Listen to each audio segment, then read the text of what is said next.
ಸ್ವಾಗತ, ಶುಭ ಸ್ವಾಗತ. ಥಟ್ಟಂತ ಹೇಳಿ ಕ್ವಿಜ್ ಕಾರ್ಯಕ್ರಮಕ್ಕೆ ನಮ್ಮ ಸ್ಪರ್ಧಿಗಳು ಸಿದ್ಧವಾಗಿದ್ದಾರೆ. ತಡ ಯಾಕೆ, ಪ್ರಶ್ನೆಯನ್ನು ಆರಂಭಿಸೋಣ. ಸಿದ್ಧವಾಗಿದ್ದೀರಾ? ಕರ್ನಾಟಕದಲ್ಲಿ ಪ್ರಾರಂಭವಾದ ಮೊತ್ತ ಮೊದಲ ಕೃಷಿ ವಿಶ್ವವಿದ್ಯಾನಿಲಯ ಯಾವುದು ಅನ್ನೋದು ನಮ್ಮ ಪ್ರಶ್ನೆ. ಆಯ್ಕೆಗಳನ್ನು ಕೊಡ್ತಾ ಇದ್ದೇನೆ. ಆಯ್ಕೆ 1 ಕೃಷಿ ವಿಶ್ವವಿದ್ಯಾನಿಲಯ ಬೆಂಗಳೂರು, ಕೃಷಿ ವಿಶ್ವವಿದ್ಯಾಲಯ ಧಾರವಾಡ, ಕೃಷಿ ವಿಶ್ವವಿದ್ಯಾಲಯ ರಾಯಚೂರು, ಮತ್ತೆ ಕೆಳದಿ ಶಿವಪ್ಪ ನಾಯಕ ಕೃಷಿ ಮತ್ತು ತೋಟಗಾರಿಕಾ ವಿಜ್ಞಾನಗಳ ವಿಶ್ವವಿದ್ಯಾಲಯ ಶಿವಮೊಗ್ಗ.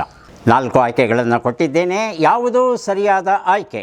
ಬಸರೊತ್ತಿ ಉತ್ತರವನ್ನು ಕೊಡಿ. ಬಸರೊತ್ತಿದ್ದಾರೆ ನವೀನ್, ರಾಧಾ ಮತ್ತು ಸರಿತಾ. ಮೊದಲಿಗೆ ನವೀನ್ ಅವರ ಉತ್ತರ ಕೃಷಿ ವಿಶ್ವವಿದ್ಯಾನಿಲಯ ಬೆಂಗಳೂರು. ಈಗ ರಾಧಾ ಅವರ ಉತ್ತರ ಕೃಷಿ ವಿಶ್ವವಿದ್ಯಾಲಯ ಧಾರವಾಡ. ಸರಿತಾ, ನಿಮ್ಮ ಉತ್ತರ ಏನು? ಕೃಷಿ ವಿಶ್ವವಿದ್ಯಾನಿಲಯ ರಾಯಚೂರು. ಈಗ ಬಂತು ಸರಿಯಾದ ಉತ್ತರ, ಬೆಂಗಳೂರು ಕೃಷಿ ವಿಶ್ವವಿದ್ಯಾನಿಲಯ. ನವೀನ್ ಈ ಉತ್ತರವನ್ನು ಸರಿಯಾಗಿ ನೀಡಿದ್ದಾರೆ. ಅವರಿಗೆ ಪುಸ್ತಕವನ್ನು ಬಹುಮಾನ ಕೊಡ್ತಾ ಇದ್ದೇವೆ. ಕೃಷಿ ಬೆಳೆಗಳ ಸುಧಾರಿತ ಬೇಸಾಯ ಪದ್ಧತಿಗಳು, ದಯವಿಟ್ಟು ಸ್ವೀಕರಿಸಿ. 1964ರಲ್ಲಿ ಆರಂಭವಾದ ಈ ವಿಶ್ವವಿದ್ಯಾನಿಲಯ ಈಗ ವಜ್ರ ಮಹೋತ್ಸವ 60 ವರ್ಷಗಳ ಮಹೋತ್ಸವವನ್ನು ಆಚರಿಸ್ತಾ ಇದೆ.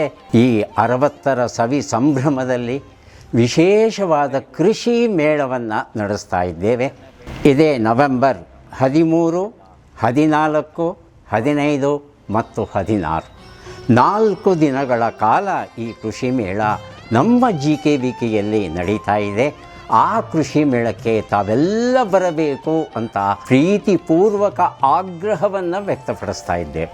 ಇಡೀ ಜಗತ್ತನ್ನು ಬರೀ ಬಾಯಲ್ಲಿ ತೋರಿಸಿದಂತೆ ಕೃಷ್ಣ ಅವರ ಅಮ್ಮನಿಗೆ ಇಲ್ಲಿ ನಮ್ಮ ಕೃಷಿ ವಿಶ್ವವಿದ್ಯಾನಿಲಯ ಕೃಷಿಯ ಸಮಗ್ರ ಜಗತ್ತು ಏನಿದೆ ಅದನ್ನ ನಿಮಗೆ ತೋರಿಸುತ್ತೆ. ಇದೊಂದು ವಿಶ್ವಕೋಶ ನಿಮ್ಮ ಪಾಲಿಗೆ. ಇಲ್ಲಿ ಏನೆಲ್ಲ ಸಂಶೋಧನೆಗಳು ನಡೆದಿವೆ, ಆ ಸಂಶೋಧನೆಗಳ ನೇರ ಲಾಭ ಅತ್ಯಂತ ಸರಳವಾದ ತಿಳಿಗನ್ನಡದಲ್ಲಿ ನಿಮಗೆ ಹೇಳೋದಕ್ಕೆ ನಮ್ಮ ತಜ್ಞರು ಕಾಯ್ತಾ ಇದ್ದಾರೆ. ಅವರ ಜೊತೆ ನೀವು ಪ್ರಶ್ನೆಗಳನ್ನು ಕೇಳಬಹುದು, ಸಂವಾದವನ್ನ ಮಾಡಬಹುದು, ಅನೇಕ ಮಾಹಿತಿಗಳನ್ನು ತಿಳಿಯಬಹುದು. ಈ ವರ್ಷ ಕೃಷಿ ಮೇಳದ ವಿಶೇಷ ಆಕರ್ಷಣೆ ಅಂತ ಹೇಳ್ತಂದ್ರೆ ಕೃಷಿ ಪ್ರವಾಸೋದ್ಯಮ.